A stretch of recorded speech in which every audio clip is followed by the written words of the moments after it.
Late night in Seattle. The 28th floor of Wynn Tower lay shrouded in darkness. Only the dim yellow hallway lights reflected off the cold marble floor. Owen Carlyle, 42, knelt down to mop. His moss-green uniform was drenched in sweat. His calloused hands ached after 8 straight hours of work. He wiped each tile one by one, following the same steady rhythm. A rhythm he had memorized after 3 years on the night shift in this building. Then he heard it. Clumsy, uneven piano notes, like someone fumbling in the dark, searching for something. Owen froze. His heart pounded. That sound, the one he had avoided for 10 years. But his legs, betraying reason, still carried him toward it. Toward the harmonia room, the music hall he had never dared to enter since his first day here. He cracked the door open. Inside, under the sterile LED glow, a little girl sat at a black Steinway grand piano. Her long brown hair fell loosely over her shoulders. Her bright blue eyes stared forward, but saw nothing. Her tiny fingers wandered across the keys, brushing scattered notes as if trying to solve a puzzle without the answer. Owen stood still. He recognized the melody. Claire de Lune, the piece Sarah, his wife, had loved most. But these notes were broken, disjointed, aching. The girl stopped, frowned. "Is someone there?" she asked softly, her voice clear in the empty room. Owen swallowed. He should leave. He knew he should, but he couldn't. "Yes," he finally said, stepping in. "I'm Owen." "The janitor here." The girl tilted her head toward his voice, her unfocused eyes still fixed ahead. "I'm Emma," she said. "I can't see, but I can hear you." Owen looked at her, then at the piano. "What are you trying to play?" he asked, though he already knew. "I don't know the name," Emma replied, "but it sounds like water, like moonlight on a lake. My mom used to play it, a long time ago." Before she got too busy, Owen sat at the second piano, a few meters away. He hadn't touched a key since that night. The night Sarah never came home. "May I play with you?" he asked, his voice barely above a whisper. Emma smiled, a pure, unguarded smile that made Owen's heart break open. "Yes, please." He placed his trembling hands on the keys, then pressed the first note, then the second. And the melody began to flow, like water bursting free after 10 years of silence. Music returned to Owen Carlyle, and outside that half-open door, a woman stopped. Natalie Wynn, 38, CEO of Wynn Industries, stood in the shadows. Her pristine white suit, Hermes bag in hand, Jimmy Choo heels catching the faint light. Tears streamed down her flawless face. Because for the first time in 4 years, Natalie heard her daughter's laughter. "Do you believe that sometimes a stranger can bring back not only music, but memories into our lives?" If you're listening to this story, make sure to subscribe so you don't miss the next part, where Natalie discovers that the man mopping her floors is far from ordinary. Owen Carlyle hadn't always mopped floors. 10 years ago, he sat on the stage of Symphony Hall in Boston, dressed in the formal uniform of the U.S. Army Orchestra. The stage lights blazed. The hall was packed with thousands of people. But for Owen, only one person in the audience truly mattered. Sarah. She sat in the front row, wearing a simple navy blue dress. No jewelry, no heavy makeup, just that smile. The smile Owen had fallen in love with the first time they met at a small cafe near Berklee College of Music. Every time Owen played, he looked only toward Sarah, and she would nod gently, as if to say, "You're doing great. You always do great." That was 2014. Owen was 32. The future looked bright. They had just bought a small house in the suburbs. Sarah was pregnant with their first daughter, Mia. a life that seemed perfect. Then came November 17th, 2014. Owen remembers every detail. The concert ended at 10 p.m. As always, Sarah stayed to help him pack up his instruments. She drove home first because she was feeling a little tired. Owen stayed an extra hour to practice a tricky passage from Rachmaninoff. "Be careful," Sarah said, kissing his cheek. "Don't be too late." "Mia's waiting for her dad." Those were the last words he ever heard from her. 11:42 p.m. His phone rang, an unknown number. "Is this Owen Carlyle?" A police officer's voice, cold and dry. "Yes, speaking. Please come to Massachusetts General Hospital immediately. There's been an emergency involving your wife." Owen felt his heart stop. He drove like a madman through the winter night. Snow had started to fall. When he burst into the emergency room, Sarah was lying on a bed, a respirator in her mouth. The faint beeping of the heart monitor echoed. Beep. Beep. The doctor spoke in an even, detached tone. Her car was hit head-on by a drunk driver. Severe brain trauma. "We did everything we could." Owen sat by her side all night, holding her hand, softly singing the pieces she loved, begging her not to leave him behind. 4:17 a.m. The beeping stretched into one long tone, a straight line on the screen. Sarah Carlyle, age 30, was gone. Owen didn't cry. He just sat there, motionless, staring at the peaceful face of the woman who had once been his entire world. A nurse gently pulled the white sheet over Sarah's body and whispered, "I'm so sorry." But Owen didn't hear a thing. Only silence remained. A silence that felt eternal. The funeral took place 3 days later. Snow fell thick and heavy. Owen stood beside the coffin, holding Mia, their 3-year-old daughter sobbing uncontrollably. His orchestra mates came, and they played Ave Maria, Sarah's favorite piece. Owen still didn't cry. He just stood there, like a statue. After the funeral, he returned home, sat down before the Yamaha piano in the living room, placed his hands on the keys, and couldn't play. His fingers froze. The music was gone. Each note felt like a blade driven into his heart. Sarah had been his reason to play, her smile, his inspiration. And when she was gone, the music died too. Owen tried once, then again.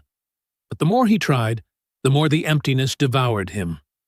Finally, he closed the lid of the piano and never opened it again.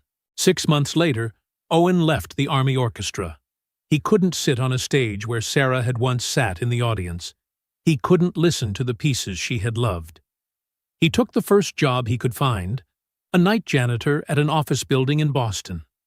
Then another place. And another. In 2021, when Mia was 10, he moved to Seattle. A new city. A new beginning. Or so he told himself. He was hired at Wind Tower, a 45-story skyscraper in the heart of the city. Night shift, from 10 p.m. to 6 a.m. Mopping floors, emptying trash cans, cleaning conference rooms. No one asked who he was. No one knew who he had been. He was simply Owen, the janitor from the upper floors. And Owen liked it that way. He disappeared into the rhythm of the mop, into the hum of vacuum cleaners, into the silence of empty buildings at night. Every dollar he earned went to Mia. Tuition, clothes, books, everything. Mia thrived. She studied hard, laughed often, had friends. But sometimes, when her eyes met his, Owen saw a question she never voiced. "Why don't you play music anymore, Dad?" He never answered, because he didn't know how to explain that. A part of him had died with her mother that night. Until tonight. When Owen heard those scattered piano notes coming from the harmonia room, something inside him awakened. Something he thought was gone forever. And when he sat beside the piano, when he played alongside Emma, for the first time in 10 years, Owen Carlyle felt alive again. Emma Wynne was not born blind. She remembered colors. She remembered her mother's face when she smiled. She remembered the yellow butterflies fluttering through the sun-drenched garden of their old home. That was when Emma was 6. Her family had just moved into a new mansion on Queen Anne Hill, the wealthiest neighborhood in Seattle. Her father, David Wynne, had just founded Wynne Industries. Her mother, Natalie, served as the company's chief financial officer. Emma remembered that morning vividly. Sunlight streamed through the curtains. She ran down the stairs, holding up her pink kindergarten backpack. "Mom! Dad! Look at me!" But in the kitchen, her parents were fighting, their voices sharp, the laughter gone. "David, the company is losing money. We can't keep doing this." "Natalie, trust me. I'll fix it. Trust me? You've been saying that for 6 months?" Emma stood frozen on the staircase, not understanding. All she knew was her parents no longer smiled at each other. A week later, David Wynne disappeared. No goodbye, no letter. He left with $2 million from the company account, abandoning Natalie with mountains of debt and a 6-year-old child. Emma never saw her father again.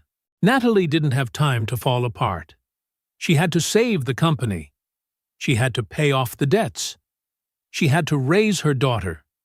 She worked 20 hours a day, restructured Wynne Industries, laid off more than half the staff, negotiated with creditors. Bit by bit, she pulled the company back from the brink of bankruptcy. But the price was Emma. Most of the time, Emma stayed with the housekeeper, Rosa, a kind woman from the Philippines. Rosa took her to school, cooked her meals, read bedtime stories. Natalie came home at 11 p.m., when Emma was already asleep. The next morning, she left at 6, before Emma woke up. Mother and daughter lived under the same roof, yet were strangers. Then came the accident. Emma was 8. On a rare weekend off, Natalie decided to put work aside and take her daughter hiking in the Cascade Range, trying to make up for all the lost years. Emma was thrilled. She wore her favorite pink jacket, holding her mother's hand as they walked along a forest trail lined with tall evergreens. "Mom, I love you so much," she said, her voice bright and clear. Natalie smiled, pulling her daughter close. "I love you too." Then Emma saw a purple flower blooming near the edge of the slope. She let go of her mother's hand and ran toward it. "Emma! Be careful!" Natalie screamed. But it was too late. The little girl slipped, tumbled down the hillside. Her head struck a sharp rock. Blood. Silence. Then darkness. The hospital. Emergency surgery. Optic nerve trauma. The doctor spoke in a calm, professional tone. "We did everything we could, but the damage is too severe. Your daughter will never see again." "I'm very sorry." Natalie sat beside Emma's bed, holding that small hand, and for the first time in years, she cried. Cried for everything she had done wrong. Cried for all the days she wasn't there.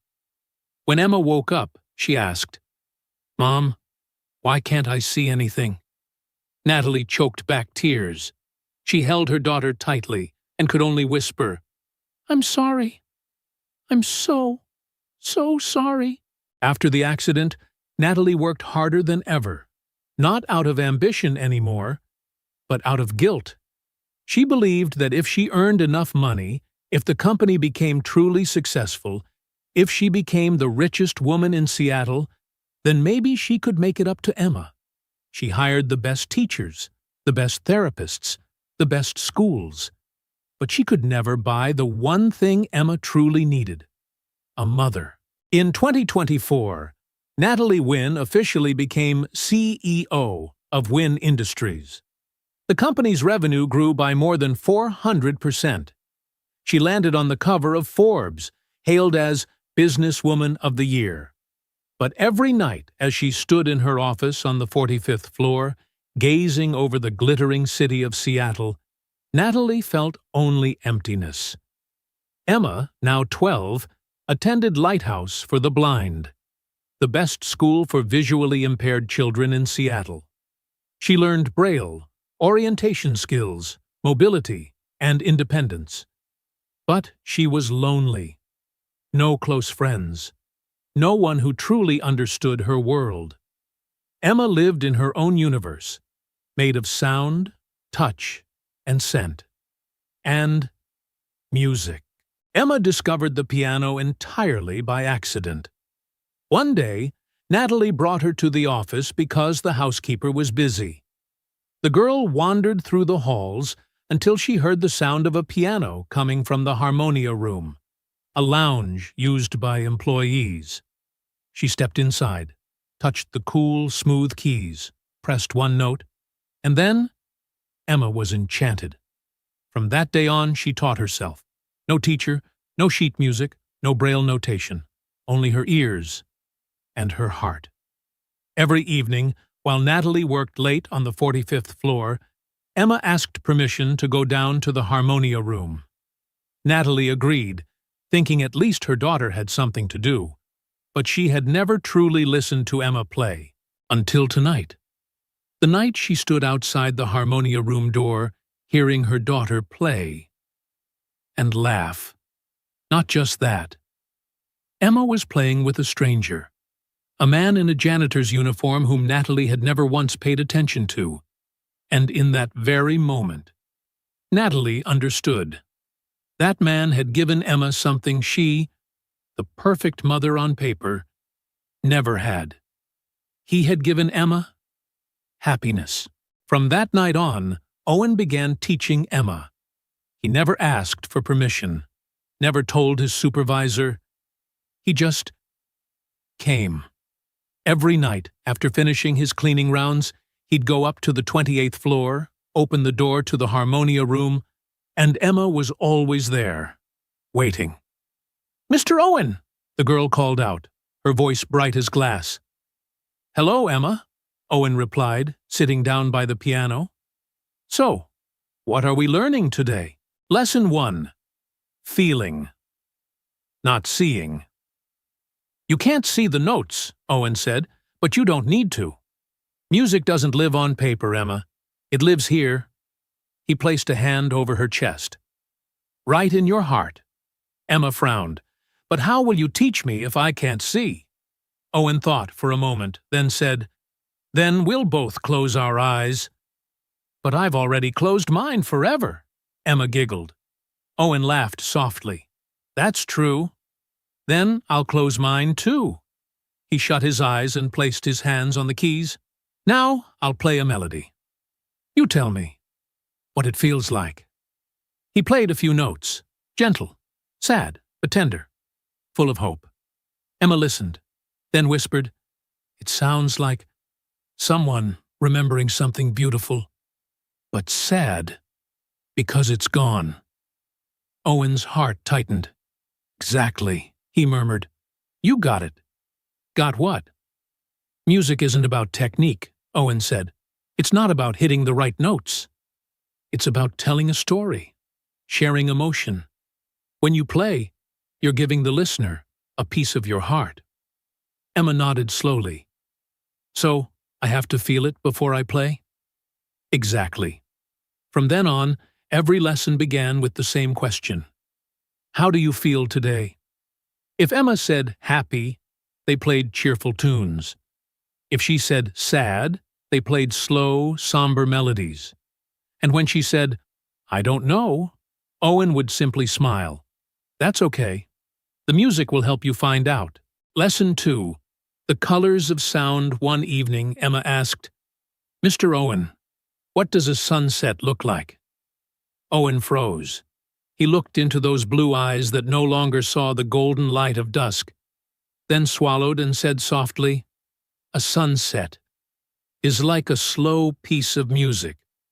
It starts with yellow, bright and high, like treble notes, then turns orange, warm and gentle, then red, passionate and strong, and finally, purple, mysterious. Like a whisper, Emma tilted her head, listening. I think I get it. Colors are like different notes, aren't they? Exactly, Owen smiled. And you know what? You can still see colors, in your own way, through sound. He played a chord progression. This is blue, calm, cool. Then another. And this is red, fiery, full of life. Emma giggled. You're painting with music. That's right. And now, it's your turn, Owen gave her a challenge. Paint me a picture, with music. Emma chose the theme, rain falling on a lake. She played high, gentle notes, like raindrops, then added low, slow ones, like ripples spreading across the water. Then she blended them together. Rain and water became one. Owen went still. His voice trembled. You just made me see the rain. From that day on, Emma no longer felt sad about not seeing colors, because she had learned how to feel them, through her own music. Lesson 3. Mistakes are part of music. One night, Emma made a mistake. She pressed the wrong key. The melody broke apart. I'm sorry, she cried. I ruined it. Owen placed a hand on her shoulder. Emma, did you know some of the greatest music in history was born from mistakes? Really? Emma looked up, doubtful. Really? Owen smiled gently. There was a composer named Erik Satie. He wrote Gymnopédie. He played a passage. Slow, melancholic, hauntingly beautiful. Many people thought he was playing the wrong chords. But those so-called mistakes created the unique beauty of his music. Emma thought for a long time. So, mistakes can be good? If you learn from them, Owen said, if you make them part of your story, then yes. He replayed the section Emma had missed, adding a few new notes, turning the error into something fresh, different, and beautiful. See? There's no such thing as failure if you can turn it into art. Emma smiled and played again. Still a few wrong notes, but her playing was alive, honest, and beautiful. Lesson 4. Music is a bridge. Another evening, Emma asked, Mr. Owen, why are you teaching me? You don't get paid. You could get fired. Owen stayed silent for a long time, then said quietly, because you remind me why I ever played music in the first place. Not for money, not for fame, but to connect, to share, to make someone feel less alone. Are you lonely? Emma asked softly. Owen nodded. I used to be. After I lost the person I loved most, I thought music had died with her. And now? Owen looked at her. Now I know. Music never dies. It only sleeps until it meets the right person to wake it up. Emma reached out. Owen took her small hand. Thank you for teaching me, she whispered. No, Owen said, voice thick with emotion. I should be thanking you. You saved me. They sat there in silence.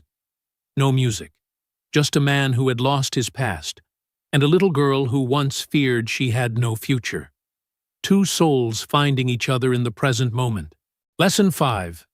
Everyone has their own song. Do you think my mom has her own song? Emma asked one night. Owen blinked in surprise. Your mom? Of course she does. What does it sound like? Owen thought about Natalie Wynn, the woman he'd only glimpsed in the hallway. Always flawless. White suit, shining high heels, a composed, distant face. But he also remembered that same face the night outside the harmonia room, standing still, tears quietly falling. Your mother's song, Owen said slowly, sounds like strength, pride, but underneath it, deep sadness. And beneath that sadness, love. A love so big she just doesn't know how to show it. Emma fell silent. After a long pause, she asked, "Do you think my mom loves me?" "I'm certain she does," Owen replied firmly. "It's just, sometimes adults don't know how to say it. They think food, clothes, a nice house, those are enough. But they forget the most important thing is—" He gently tapped her chest. "Here. Presents." "I just wish she were here with me more often," Emma whispered. Owen squeezed her hand. "I know, sweetheart." I know he had no idea that just beyond the door, Natalie was standing there, listening to every word, and the heart of the woman who once seemed made of steel was quietly breaking into pieces. Secrets can't stay hidden forever. On the 23rd night since Owen began teaching Emma, something changed. Trevor Kane, Chief Operating Officer of Wind Tower, was the man Owen always tried to avoid. Kane stood 6'1", his black suit polished like a mirror, his gelled hair as stiff as a helmet, eyes cold as ice. Kane didn't like people who didn't know their place. In his view, a janitor's only rights were to mop floors and take out trash. Period. That night, Kane stayed late to finish the quarterly report. At 11:30, he decided to head out earlier than usual. Passing the 28th floor, he heard a sound. Piano. Kane stopped. Who would still be here at this hour? He stepped quietly toward the harmonia room. Through the small window in the door, he saw Owen Carlyle, in a stained janitor's uniform, seated at the piano with Emma Wynne. They were laughing. They were making music. They were happy. Kane's face flushed red. A janitor, with the CEO's daughter, alone, at night. He didn't knock. He shoved the door. It flew open. "What is going on in here?" Emma startled. Owen stood up fast. "Mr. Kane, You're the janitor," Kane cut in, voice sharp as a blade.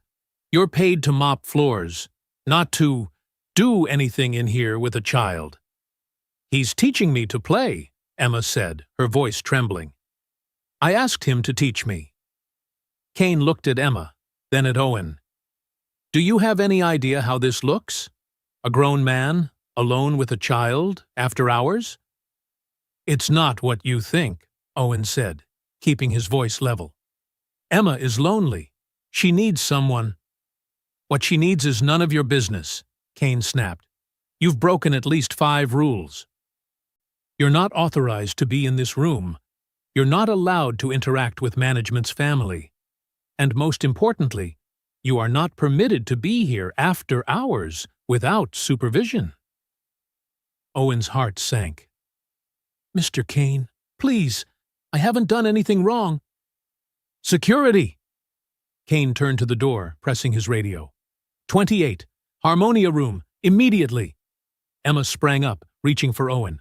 "No, don't take him. He's my friend." "You should go home," Kane said icily. "And you—" He looked at Owen with disdain. "You're finished here." 2 security guards arrived. One was Marcus, the guard Owen greeted every night, who now looked uneasy. "Escort him out," Kane ordered. "Revoke his badge. Put his name on the blacklist."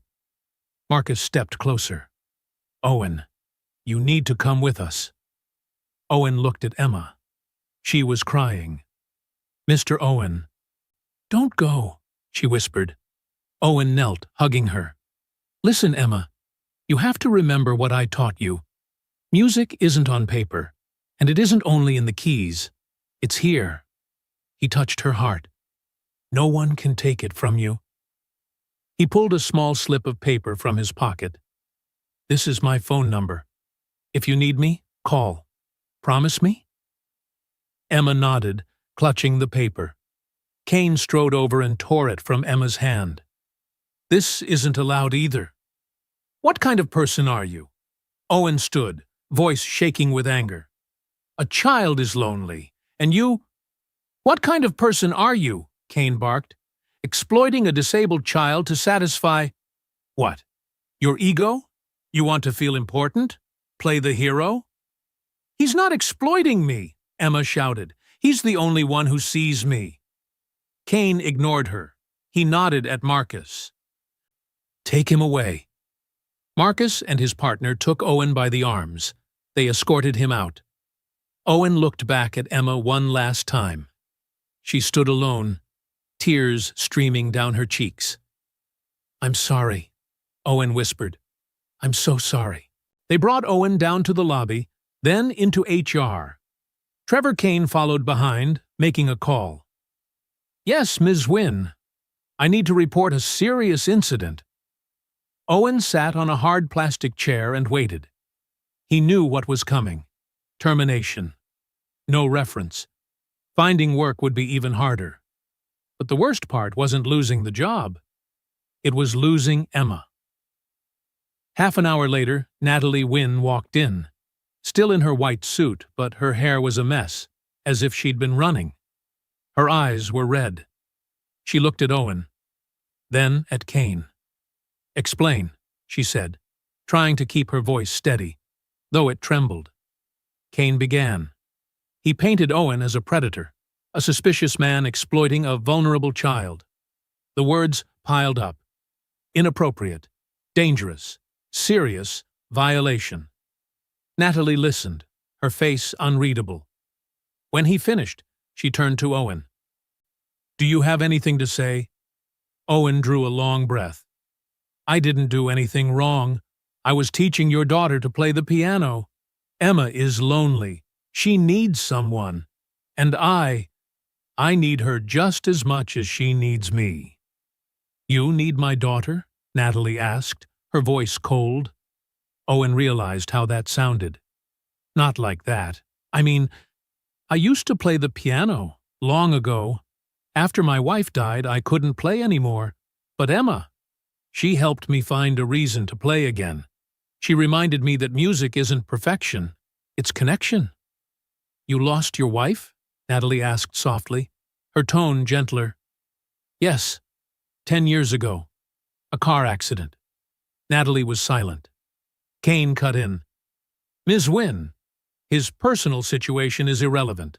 The fact is, Trevor, be quiet, Natalie said, eyes still on Owen. I want to hear him. Owen continued. Emma asked me why I teach her. I told her she reminds me. Music is a gift, not something to hoard, but to share. I don't want anything from Emma, not money, not recognition. I just want her to know she isn't alone. Natalie turned away, her shoulders shaking. She wiped her tears quickly. Then she faced them again, voice firm. Trevor, you were right to report it, but from here, I'll handle this myself. But Miss Wynne? I said I'll handle it, Natalie repeated, this time glacial. You can go. Thank you for keeping watch. Kane was displeased, but he couldn't argue with the CEO. He shot Owen a warning look and left. The door closed. Natalie sat across from Owen.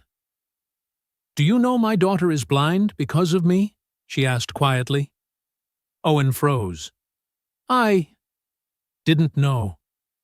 We went hiking. A rare weekend I was free. Emma slipped, fell down the slope. I couldn't catch her. Natalie paused, her voice breaking. I wasn't there when she needed me. And now, I try to make up for it with everything. The best school, the best teachers, but I still haven't given her the one thing that matters most. What's that? Owen asked softly. A mother's presence, Natalie whispered. And you, a stranger, gave my child what I couldn't. Ms. Wynne. Call me Natalie. Owen nodded. Natalie, I'm not trying to replace you. I just saw a lonely little girl and thought of my own daughter. Mia is 12 too. After my wife died, I worked 3 jobs to raise her. But many times, I wonder if it's enough. If food and clothes are enough, when what she really needs is a father who's present. Natalie looked at him, and for the first time, she saw him. Not a janitor, a person, a father, someone struggling just like her.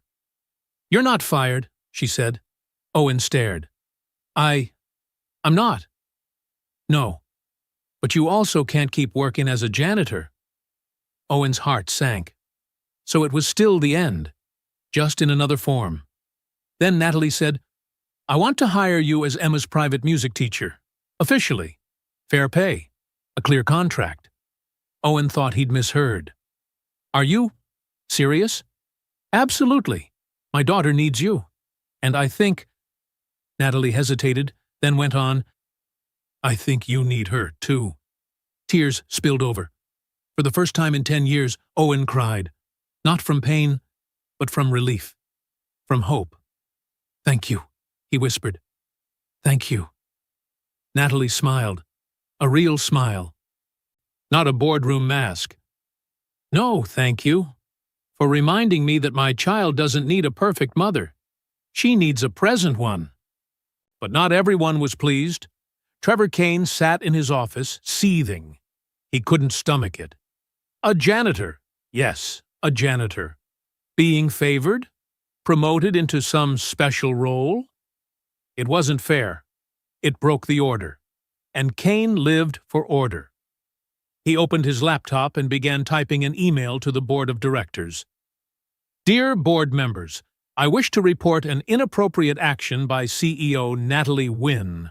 3 days later, Owen officially started his new job. No more janitor's uniform. He was given a small room on the 27th floor, right next to the Harmonia room. A salary of $4,500 a month, triple what he used to earn. Mia couldn't believe it when her father told her, "You're going to teach music?" Her eyes lit up. "You're going to play the piano again?" "Yes, baby girl," Owen said, hugging her tightly. "I'm going to play again." Mia held him close. "I've waited so long for this."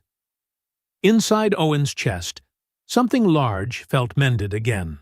But while Owen and Emma were happy, Trevor Kane moved in silence. He hired a private investigator to dig into Owen's past. And within a week, Kane found exactly what he wanted.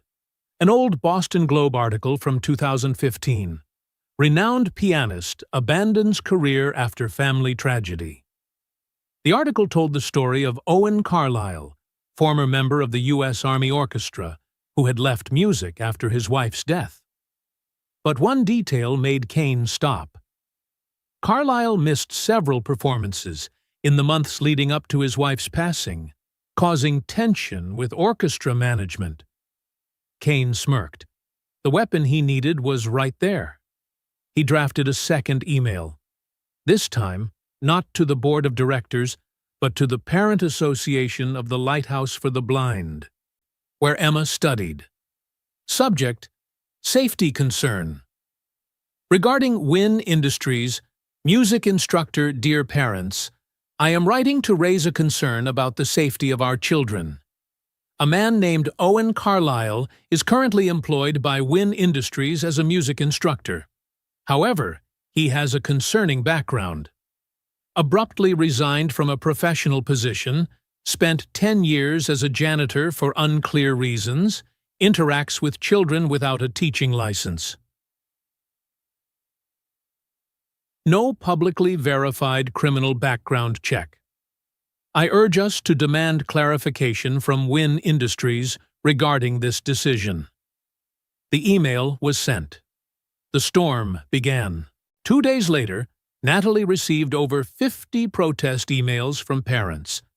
Some demanded Owen's termination. Others threatened to withdraw their children from Wynn's educational programs. The board of directors called an emergency meeting. "Natalie, you must understand," said Robert Chen, the chairman, sternly. "We can't risk the company's reputation over a personal decision." "This isn't a personal decision," Natalie replied firmly. "It's the right one." "Mr. Carlisle lacks a teaching certificate," added Margaret Foster. "He has no formal experience with disabled children. And more importantly, he has a history of instability." "What history?" Natalie demanded. Margaret slid a folder across the table. Kane's objective report, laced with subtle insinuations. Natalie skimmed through it, her face flushed with anger. "This is defamation," she said. "Trevor Kane deliberately twisted—" "Ms. Wynne," Robert interrupted calmly, "we're not questioning your intentions. But you must see our point. We can't defend this publicly." "So, what do you want me to do? Fire an innocent man because of rumors?" "We want you to reconsider," Margaret said. "Or at least find a candidate with proper qualifications." Natalie looked around. Every board member avoided her eyes. Their minds were made up. She stood. "I'll think about it. But I won't let any of you, or anyone, judge a person's worth by their title or their degree instead of their character." She walked out, slamming the door. That night, Natalie sat in her 45th floor office, staring out over glittering Seattle. The city lights shone bright, but she felt nothing. All she could see was Emma's face, glowing as she played beside Owen. The phone rang. An unknown number. "Hello? Ms. Wynne, this is Sarah Mitchell from the Seattle Times. I'm covering the controversy over your decision to hire Owen Carlisle. Would you like to comment?" Natalie hung up. The press already knew. The story was about to explode. She pressed her forehead into her palms. For the first time in years, Natalie Wynne, the most powerful woman in Seattle, felt powerless. Owen heard the news too. Mia read the article online, then looked up at him. "Dad, they're talking about you, aren't they?" Owen opened his laptop. The headline, "Wynne Industries hires unqualified janitor to teach disabled children. Parents outraged." The article didn't lie, but framed the truth to make Owen look like a fraud, emphasizing his lack of credentials, his absence of formal training, and how he had suddenly emerged from janitorial work. The comments were worse. "Typical rich people think they're above the law. I'd never let my kid near this man. Why not hire a real teacher?" Owen closed the laptop. He couldn't read anymore. "You okay, Dad?" Mia whispered. "I'm fine, baby girl," he said, his voice trembling. "I'm fine." But he wasn't. It felt just like 10 years ago, when the world collapsed. And all he could do was watch. That night, Emma called. Her voice shook. "Mr. Owen, I heard Mom on the phone. They want you to leave?" Owen swallowed hard. "Don't worry, sweetheart. I'm not going anywhere. But what if they make you go? What if you disappear, like my dad?" Owen's heart cracked. "Emma, listen to me. Your father left not because of you. He had his own demons. But me? I'll never leave you, no matter what happens. You promise?" Owen closed his eyes. Tears fell. "I promise." But that night, lying in bed, Owen wondered if he could keep that promise. Because this time, he wasn't just fighting a company. He was fighting public opinion, prejudice, and an entire system. One that believed men like him, without diplomas or prestige, didn't deserve a place. And this time, he wasn't sure he could win. The next morning, Owen decided to do something he hadn't done in 10 years. Go back to Boston. He flew to the city where he once lived, where Sarah was buried, where he had once been happy. He went to Symphony Hall, still as grand and elegant as ever. He knocked on the office door of the orchestra director. A middle-aged woman opened it. "Yes? I'm Owen Carlisle. I used to play here." Her eyes lit up. "Owen! My God, it's been so long.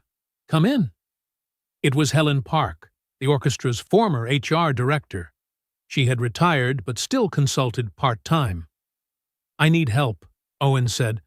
"I need someone to prove that I'm not what they're saying I am." Helen listened to everything. Then she nodded. I remember you very well, Owen. You were one of the most dedicated musicians we ever had. You didn't leave because you were unstable. You left because you were broken. And back then, none of us knew how to help you. Could you write a letter of recommendation? Something to confirm I never had any ethical or behavioral issues? I'll do more than that, Helen said. I'll call everyone from the old orchestra. We'll write a collective statement. Meanwhile, in Seattle, Natalie wasn't sitting still either. She called a press conference. The media flooded in. Everyone wanted to hear the CEO of Wynn Industries defend her controversial decision. Natalie stepped up to the podium in her signature white suit. But this time there was no polished smile, only sincerity.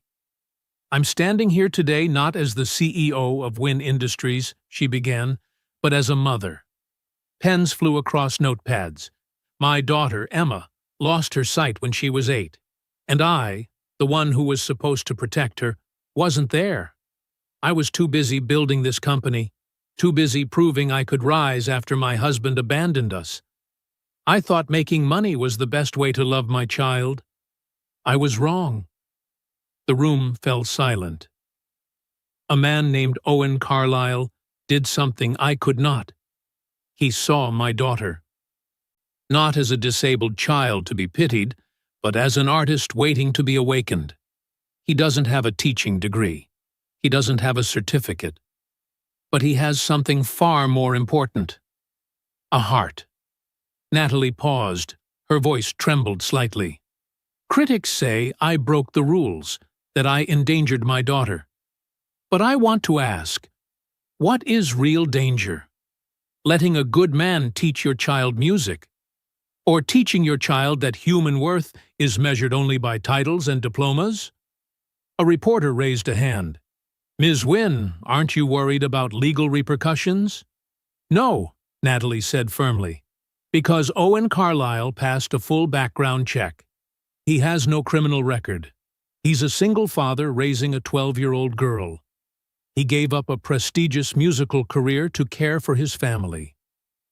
And now he's being judged unfairly simply because he once worked as a janitor. So what's your message then? Another reporter asked. Natalie looked straight into the cameras. We live in a sick society, one where a piece of paper matters more than integrity, where people are judged by their jobs instead of who they truly are. If we don't change, we'll keep overlooking extraordinary people just because they don't fit our mold. She paused for a beat, then finished. Owen Carlyle doesn't need a certificate to teach my daughter, because the most important lesson he's teaching isn't music. It's humanity. Camera shutters exploded. Questions poured in, but Natalie had said all she needed to say. She stepped down. The press conference video went viral within hours, millions of views, and the comments began to shift. She's right. We're too obsessed with credentials. I was wrong to judge that man. Cried reading this. The world needs more people like Owen. But not everyone changed their mind. Some still objected. Some accused Natalie of emotional manipulation to justify a poor decision. A week later, Owen returned to Seattle. He carried a thick folder, a letter of endorsement from 47 former orchestra members, an official clean background check, and one special item, a video of his final performance with Sarah sitting in the front row 10 years ago. Natalie called for a second board meeting. This time, she invited Owen to attend. Owen stepped into the conference room on the 45th floor. The members looked at him, some curious, some skeptical. Trevor Kane was there too, sitting in the corner, tense as a drawn bowstring. Good afternoon, Owen began, his voice slightly unsteady. I know you all have questions about me. I'm here to answer them. Robert Chen, the chairman. Mr. Carlyle, we've reviewed your file. Impressive. But the question remains, why did you abandon your musical career to become a janitor? Owen took a deep breath. Because, after my wife died, I couldn't play anymore. Every note was a knife. I needed a job to raise my daughter. A job where no one asked about my past. Janitorial work gave me that. But it also took away part of my soul. Until I met Emma. What did Emma Wynne do? Margaret Foster asked. She reminded me why I played in the first place. Not for fame, not for money, but for connection, to make someone feel less alone. Sarah, my wife, once said, "Music is a gift. Don't keep it to yourself." I'd forgotten that, until Emma helped me remember. Owen opened his laptop and played the video. On the screen, a younger, happier Owen performed Rachmaninoff's Piano Concerto No. 2. The camera panned to the front row. Sarah, smiling through tears. "That was the last time I saw my wife alive," Owen said hoarsely. 2 hours later, she was gone in a car accident, and I couldn't play again. Not until Emma. The room fell silent. A few members discreetly wiped their eyes. Robert Chen stood. "Thank you, Mr. Carlyle. We'll take a vote." 5 minutes later, the result was announced. 7-2 in favor of keeping Owen. The 2 opposing votes came from Trevor Kane, present as an advisor, and 1 conservative member. Natalie smiled. The motion passes. Owen Carlyle is hereby appointed music director of the Wynne Foundation. Trevor Kane shot to his feet, face flushed. "This is a mistake. You'll all regret it." "Trevor," Natalie said coolly, "please step outside." Kane stormed out, slamming the door behind him. After the meeting, Natalie and Owen stood by the window, looking out over the Seattle night. "Thank you," Owen said, "for believing in me." "No," Natalie shook her head softly. "Thank you for reminding me that the right person isn't always the one with the most degrees, but the one with the biggest heart." Owen smiled.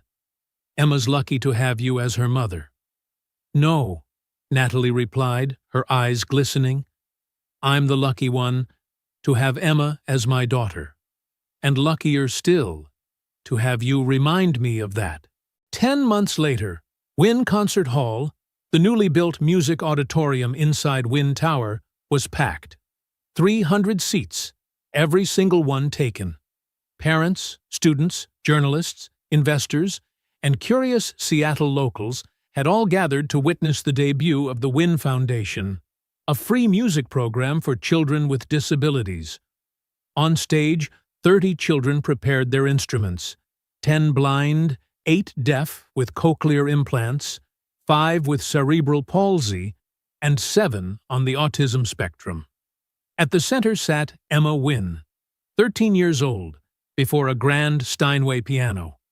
Her hair neatly tied back, a silver bracelet on her wrist, engraved with the words, "Music is light." Owen stood at the conductor's podium, dressed in a black suit, his eyes as warm as ever.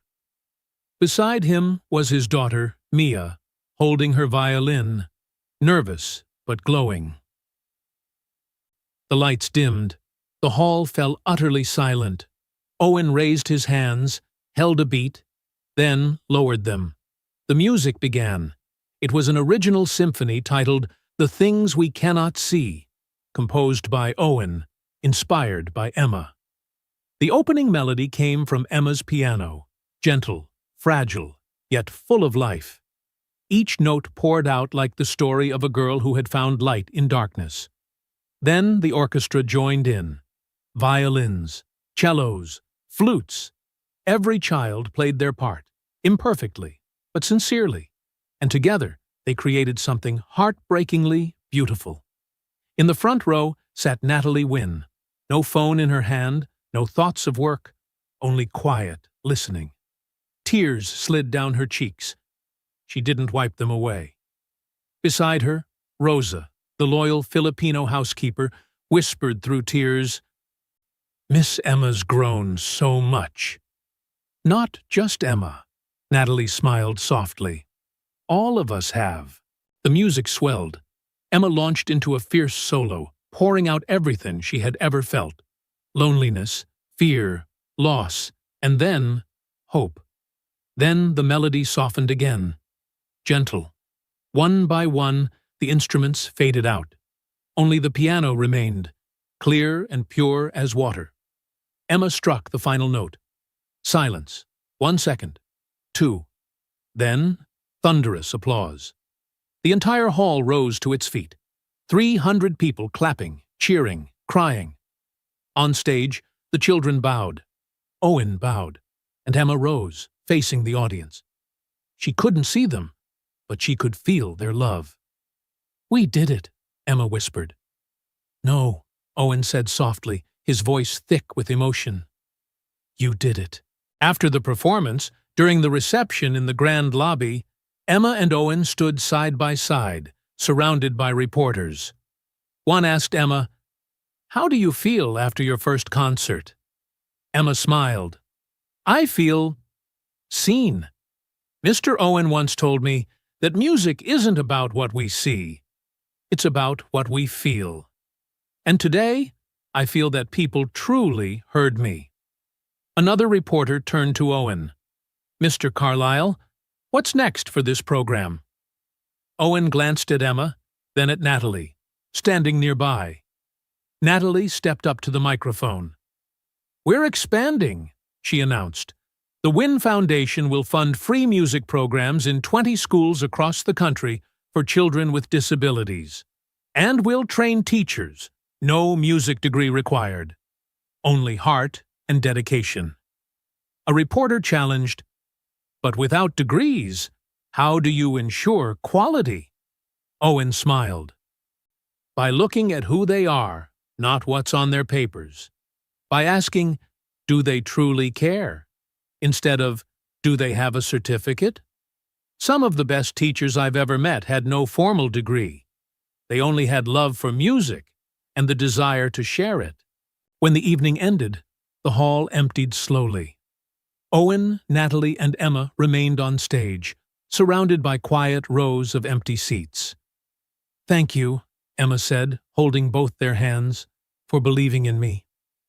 "No," Natalie said, gently squeezing her daughter's hand. "Thank you for teaching me how to love the right way." Emma turned to Owen. "And thank you for not giving up on me, even when everyone said you should go." Owen embraced her. "I made a promise, and I kept it." They sat there, a mother who had learned to be present, a girl who had learned to see with her heart, and a man who had learned how to live again. Outside Wynn Tower, Trevor Kane stood staring up at the building he once called his own. He'd been fired 3 months earlier, not for sabotaging Owen, but for leaking internal data to a competitor. Natalie herself had led the investigation. Kane didn't just resent Owen. He envied Wynn Industries' success. Now he was unemployed, his reputation ruined. No company in Seattle would hire him. His phone rang. An unknown number. "Mr. Kane, this is Owen Carlyle." Kane froze. "What do you want?" "I heard you're looking for work. The Wynn Foundation needs an operations director. The pay's modest, but it's a chance to start over. Would you be interested?" Kane went silent. "After everything I did to you, why would you help me?" Owen paused. "Because someone once gave me a second chance when I didn't deserve it either. And I believe everyone deserves a chance to change. The question is, do you want to?" Kane closed his eyes. For the first time in years, he felt true remorse. "Yes," he whispered. "I do." "Good. Meet me Monday. We'll start again." Some lessons in life aren't taught in classrooms. They come from unseen moments, from choosing what's right when doing wrong would be easier, from seeing people or choosing not to. Owen Carlyle didn't need a degree to teach Emma Wynne, because the greatest lesson he ever taught wasn't about music. It was this: a person's worth isn't measured by titles. It isn't defined by certificates. It's revealed through action, presence, and kindness. And sometimes, the most important person in your life isn't the one in the corner office on the top floor, but the one quietly mopping the floors at night, the one you never notice until they change everything. Based on true stories of unlicensed teachers who change their students' lives forever. Subscribe if you believe that music and kindness can heal what the eyes cannot see. Thank you for staying until the very end, and see you in the next story.